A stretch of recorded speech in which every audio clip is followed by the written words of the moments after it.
Aqui muito rapidamente, vamos lá. Inciso 1º do artigo 927. Vou copiar aqui e vou colocar ali embaixo para os senhores. Vamos fazendo a referência e uma interpretação de cada um desses dispositivos. Olha lá. Os juízes e os tribunais observarão as decisões do STF em controle concentrado de constitucionalidade. Já disse aos senhores que isso não há nesse dispositivo propriamente uma novidade. Por quê? Porque o artigo 102, parágrafo 2º da Constituição Federal e também o artigo 28, parágrafo único da Lei 9868 de 99, prevêem essa vinculação. Então aqui não há novidade do Código de Processo Civil de 2015. O que tem de novo aqui, que nós não podemos deixar passar, é que o artigo 927, como eu lhes disse, ele é inspirado, sem sombra de dúvidas, na teoria do precedente, né, do common law. E aí, o que se vem defendendo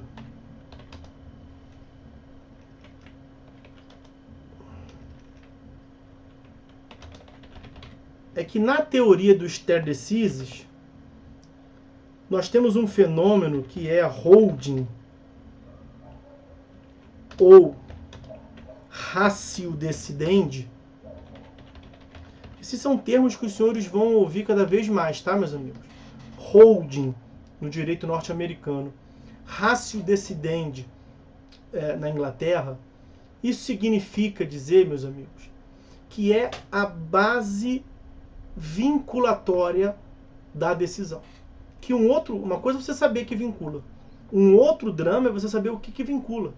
Porque numa decisão nós temos argumentos dito de passagem, argumentos a latere, que não vinculam.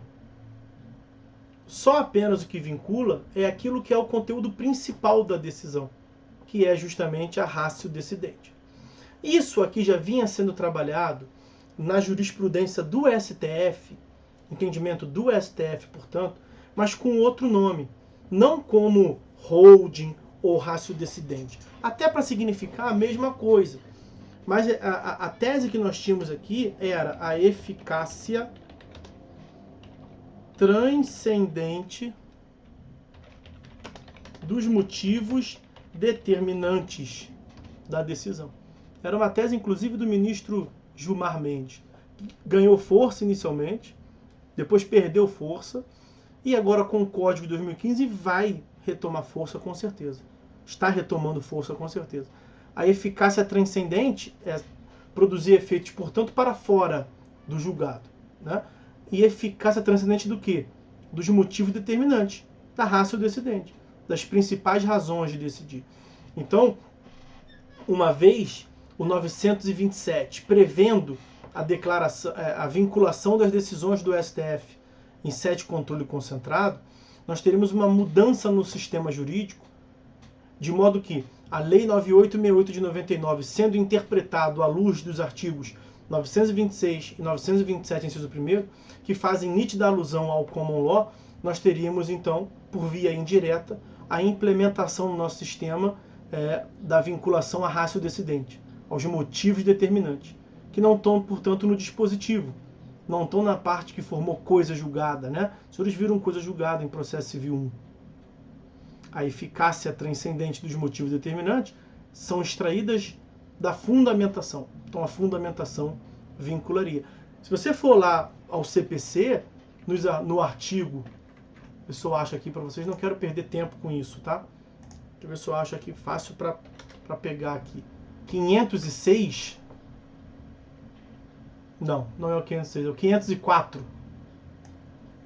Olha o que o 504 prevê do CPC. Não fazem coisa julgada. Então não gera imutabilidade, a definitividade. Os motivos, a fundamentação, ainda que importantes para determinar o alcance da parte dispositiva da sentença. Lá pelo 927, inciso 1º, na adoção do common law, na adoção da stare decisis, na adoção do holding da ratio decidente, seria uma exceção. Vincularia sim. Tá?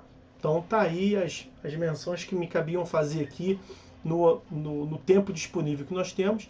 Esse 927, inciso 1º, ele não inova de todo no sistema jurídico.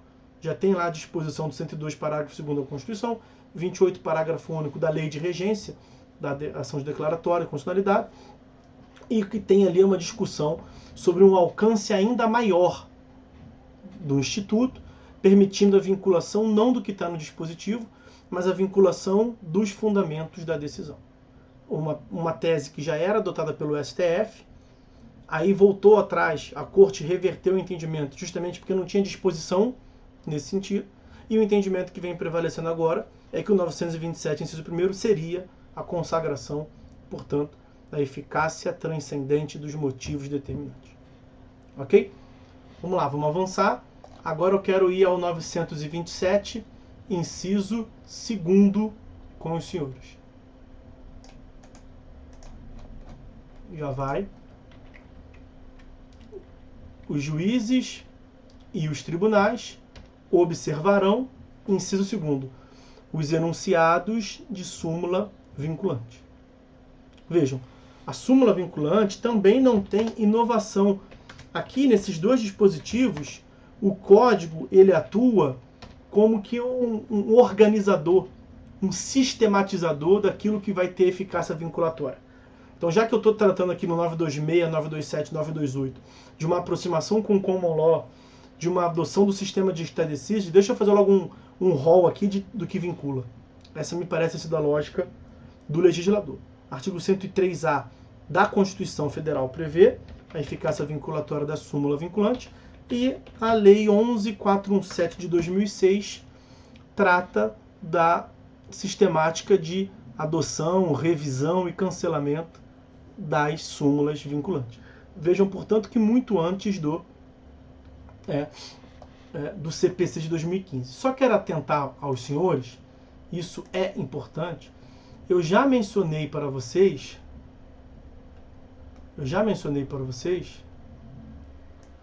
que jurisprudência, precedente, súmula são conceitos distintos. E eu já mencionei para vocês na aula passada que a súmula ela é um extrato, abstrato do entendimento consolidado do tribunal. Então a súmula é um passo seguinte da jurisprudência consolidada, vamos assim dizer. Fizemos a definição quanto a esses pontos na aula passada, onde eu remeto os senhores. E eu disse que não basta ler a súmula, como não basta ler a ementa. Tem que ler o julgado como um todo. Tem que ler todos os julgados. Então o que vincula não é apenas aquele enunciado, aquele texto abstrato, aquele conjunto de signos. São aquelas palavras apenas. É todo o entendimento do tribunal por trás daquelas palavras. Elas fazem um resumo. Elas tornam uma exteriorização apenas do que foi julgado em diversos posicionamentos. Aí olha o parágrafo 2º do 926. Ao editar enunciados de súmula, a súmula vinculante é apenas um exemplo. Ao editar enunciado de súmula, cada tribunal tem sua súmula, os tribunais devem ater-se às circunstâncias fáticas dos precedentes que motivaram a sua criação. Porque a lógica aqui é tratar iguais, casos iguais. Também falamos sobre isso na aula passada. O sistema de vinculação ele não gera um engessamento do direito. É para tratar iguais, treat like cases alike. Trate os casos iguais de maneira igual.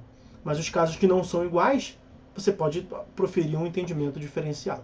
Então você tem que saber qual é a circunstância fática que ensejou a súmula, que ensejou cada entendimento anterior à súmula, para que você possa verificar se o seu caso ele é realmente idêntico, isonômico ou não, ou se ele é distinto.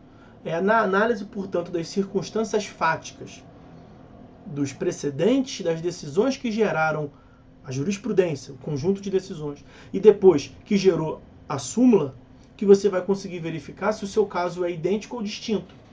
E só assim que você pode brigar pela distinção. Tá? Então não vão por aí achando que o sistema de vinculação deixa o direito mais fácil. Muito pelo contrário, deixa mais difícil. Ok?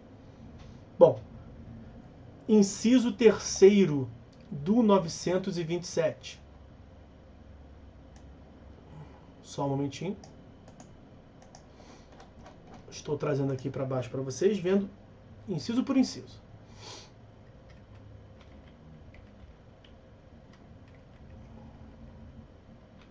Vou apagar aqui para limpar.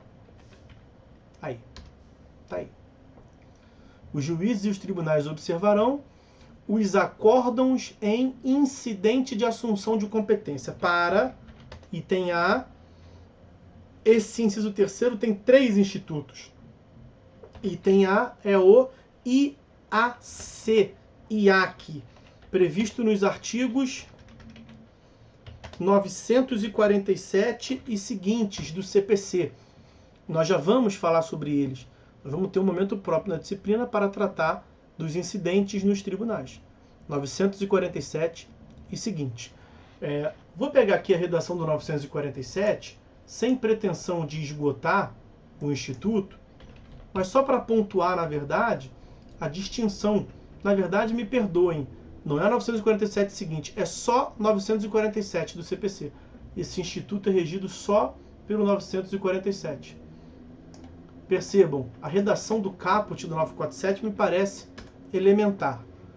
É admissível a assunção de competência quando o julgamento de recurso, de remessa necessária ou de processo de competência originária, então modo de atuação do tribunal, envolver relevante questão de direito, com grande repercussão social, sem repetição em múltiplos processos. Então, o que justifica a vinculação numa busca de uniformização do entendimento, de estabilização, de coerência, é que a questão discutida seja relevante, uma relevante questão de direito, com grande repercussão social, e que não tenha repercussão em múltiplos processos. Porque se tiver repercussão em múltiplos processos, nós vamos para a segunda hipótese, para a letra B, que eu vou colocar já já ali para vocês, que é o IRDR. Então, o IRDR é para a questão relevante de direito, com grande repercussão e que tem repetição. E o IAC, incidente de assunção de competência, é para questões relevantes do ponto de vista jurídico, com grande repercussão social e sem repetição em múltiplos processos. São causas, por exemplo, que envolvam o direito de família, questões que envolvam o direito de família. Há um consenso em sede doutrinária que o direito de família não trabalha com causas repetitivas, que cada demanda de família tem peculiaridades muito pontuais. Então, o instituto é outro. A distinção entre IAC e IAC, aliás, o IAC, que é o IAC, né? Então, entre o IAC e o IRDR, que eu vou colocar aqui agora para os senhores, IRDR, artigos 928 e seguinte, esse sim, e seguintes do CPC. No IRDR, são questões de relevante aspecto jurídico, com grande repercussão social, e como o nome indica, que tem questões repetitivas, múltiplos processos. IRDR, ninguém fica falando o nome completo, é IRDR para cima e para baixo, é a sigla de Incidente de Resolução de Demandas Repetitivas. IRDR é uma sigla, Incidente de Resolução de Demandas Repetitivas. Deixa eu pegar um artigo que possa resumir aqui o conteúdo do IRDR. Caralho, eu não estou muito bem não. IRDR não é 928 não. Me perdoem que eu fiz uma besteira. Falei errado, é 968, cadê?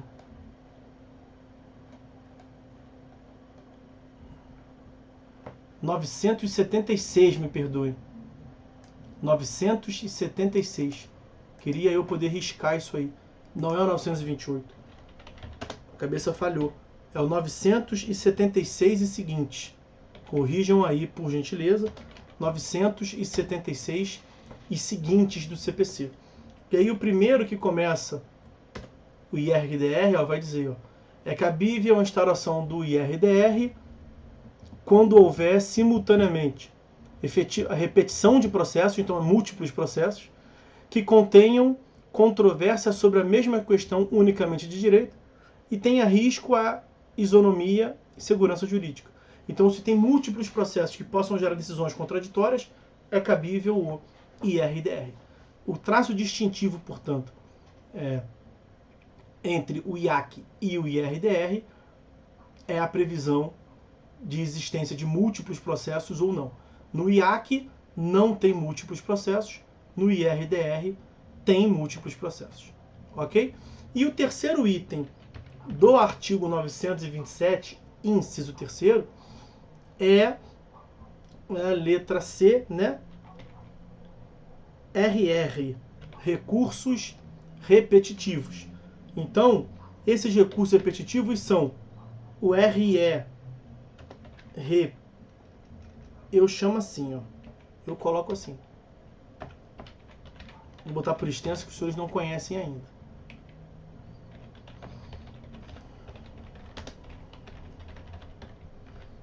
RE apóstrofe R, como eu chamo. Cada um tem a sua sigla, né? Recurso extraordinário repetitivo. Porque tem quem coloque RE e tem quem coloque REST, assim, ó. Aí é formas distintas de chamar. O RE puro é o recurso extraordinário, ou o REST puro é o recurso extraordinário que vai ter o julgamento dele sozinho.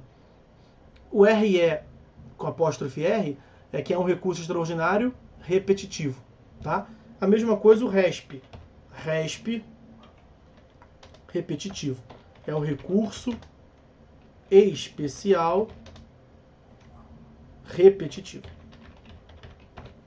Nós falaremos sobre o recurso extraordinário, o recurso especial e a técnica de julgamento repetitivo mais para perto do final do curso.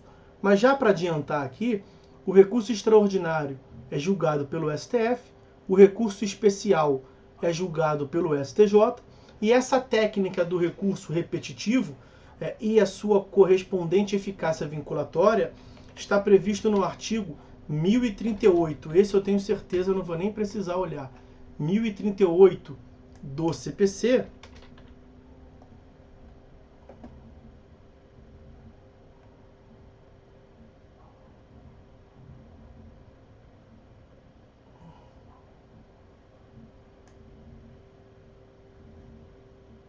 Vai dar um trabalho para copiar isso aqui. É o 1038, 1039.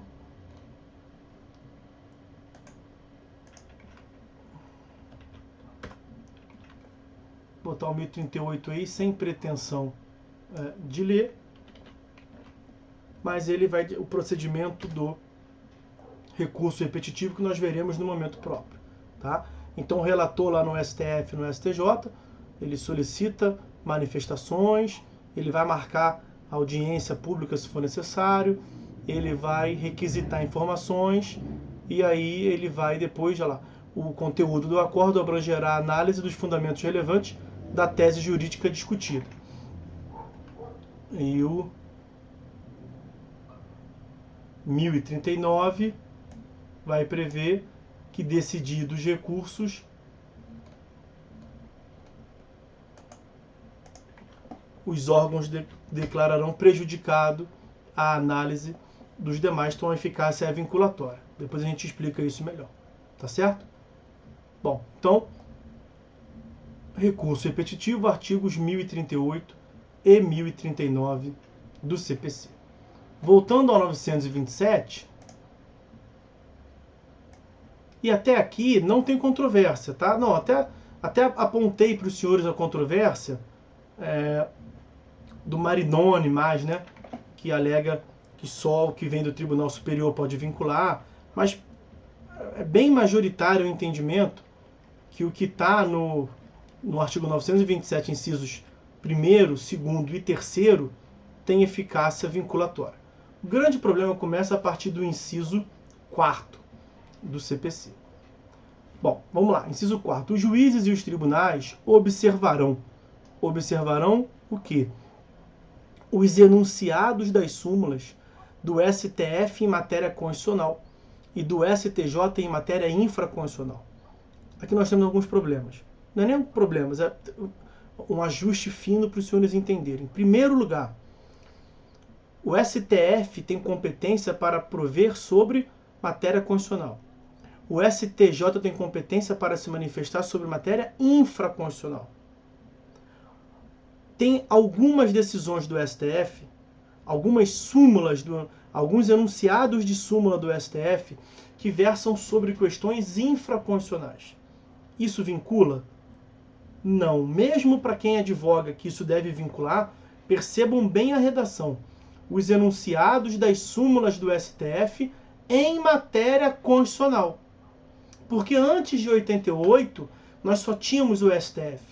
E o STF fazia até 88 aquilo que hoje em dia também faz o STJ. Então essa dicotomia de competências, STF para norma constitucional, STJ para norma infraconstitucional, nem sempre existiu, pela simples razão de que o STJ não existia.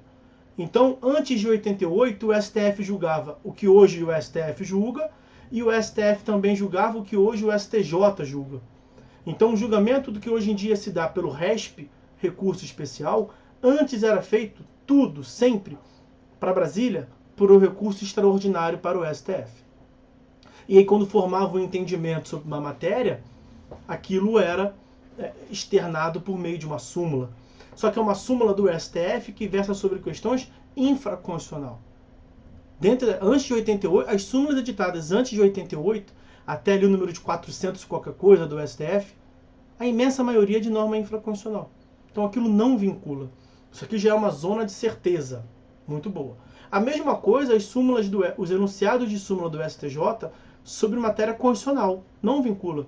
Porque a competência do STJ para se pronunciar é sobre questões infraconstitucionais. Se o STJ proferir uma decisão com sentido vinculatório ou pretensamente vinculatória a respeito de norma constitucional, primeiro que não poderia fazer. Segundo, aquilo não deveria estar numa súmula, no enunciado de súmula. E se tiver, aquilo não vincula com toda certeza. Então isso também é o Alex é um vácuo de competência. Ele está se pronunciando sobre o que ele nem deveria, na verdade, pronunciar. Não é um vácuo de competência, porque tem um órgão competente. Não é que tem um vácuo. Na verdade, ele se pronunciou sobre o que ele não poderia se pronunciar. Porque a competência para prover sobre norma constitucional, a interpretação final de norma constitucional, é do STF. E a competência para prover sobre norma infraconstitucional é do STJ. Então está muito bem definida a competência de cada um dos tribunais superiores. Muitas das vezes, eles se imiscuem um na questão do outro. A do STF é justificável, plenamente justificável. Por quê? Porque não existia STJ. Então os enunciados sobre norma infraconstitucional estão ali porque ele tinha que estar, só ele podia julgar. Aquilo não é mais compatível com o sistema atual vigente. Quando criou o STJ em diante, ele parou de tratar. Agora, as decisões do STJ que afirma, não em controle difuso todo juiz pode, mas que afirma que julga questões que era para julgar por meio de um recurso extraordinário, isso é um equívoco, uma falha de uma definição contra a Constituição deveria ser remetido ao STF, e nem sempre o STJ faz assim. Tá? Então isso não vincula, de modo nenhum isso vincula. Uma outra dúvida que se coloca é a seguinte, tá, então mesmo as súmulas do STJ sobre matéria infraconstitucional, ok, mesmo as súmulas do STF sobre matéria constitucional, então definimos bem aqui o que vai vincular, é muito literalmente o que está no inciso 4º, ok? Aí vem uma outra questão, a outra questão é a seguinte, veja, até 2015, essas súmulas, esses enunciados eram editados sem pretensão de vinculação. O que fazer com as súmulas que foram editadas antes? Então há quem sustente que as súmulas do STF e os enunciados de súmula do STJ sobre seu respectivo âmbito de competência, então STF matéria constitucional, STJ matéria infraconstitucional, as súmulas anteriores ao Código de 2015 não devem vincular, porque não vieram com esse propósito. E não necessariamente percorreram o procedimento que nós veremos para a validade desses enunciados vinculatórios. É uma tese que eu até sou tendente a concordar. Eu só não acho se isso é conveniente. Me parece que é melhor tratar tudo como vinculatório, tudo no sentido do inciso 4º, né? Tudo que está na súmula do STF sobre matéria constitucional. Tudo que está na súmula do STJ sobre matéria infraconstitucional. Por que me parece isso compatível? Porque esses tribunais já tiveram tempo de reformar, e o STJ reformou várias súmulas dele. O que ele não queria que fosse vinculatório, ele retirou. Me parece que o mais adequado é tratar mesmo como sendo tudo vinculatório, especialmente diante da interpretação lá do artigo 332 do CPC, que nós falamos na aula de processo civil 1, julgamento liminar de improcedência, faz menção também às súmulas. Salvo engano, é o 332, inciso 1º. Então, para não gerar confusão, para mais ajudar do que atrapalhar, eu acho melhor deixar tudo como vinculatório, tá? Mas eu admito que é um raciocínio que faz muito sentido. Só que eu também acho que também faz muito sentido os tribunais, e como eles realmente fizeram, fazer um pente fino e uma revisão nas súmulas. Então a súmula do as enunciados de súmula do STJ, que são sob norma infraconstitucional, a imensa maioria, eles reviram. E eles cancelaram o que acharam adequado cancelar. A mesma coisa fez o STF. Tá? Bom, e aí por fim, me parece que o mais problemático é realmente esse 927, inciso 5º, que, vamos assim dizer, do jeito que consta a redação, é quase que indefensável. Tá? E não é também, de todo modo, a minha pretensão aqui defender o legislador, mas é pelo menos mostrar para vocês a intenção. Mas mesmo eu mostrando a intenção, a questão é que a redação está muito ruim. O Alex pergunta, prof, aonde entra a competência implícita nestes casos? Veja, a competência implícita, Alex, não se confunde com a atribuição constitucional, né? É claro que o STJ ele pode se pronunciar sobre questões constitucionais, mas não no sentido definitivo. O STJ ele não tem competência. Vejam lá a distinção do artigo 102 para o artigo 105 da Constituição Federal. Em alguns casos, é claro que, por exemplo, no controle difuso de constitucionalidade, pode o STJ se pronunciar, mas ele também deve respeitar aquela reserva de plenário que os senhores já devem ter analisado, né? Então, o fato de termos competência realmente implícita em alguns casos, isso não permite avançar para uma análise de vinculação.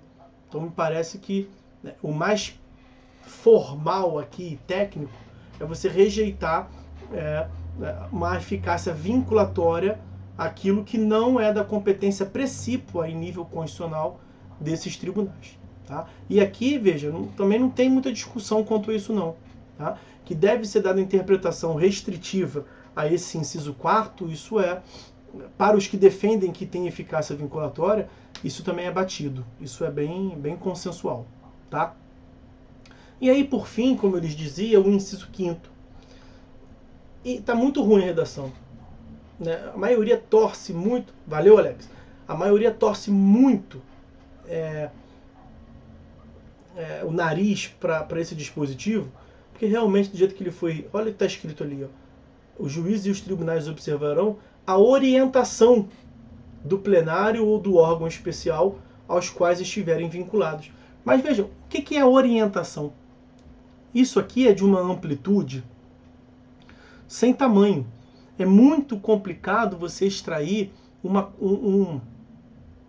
interpretação constitucional, vamos assim dizer.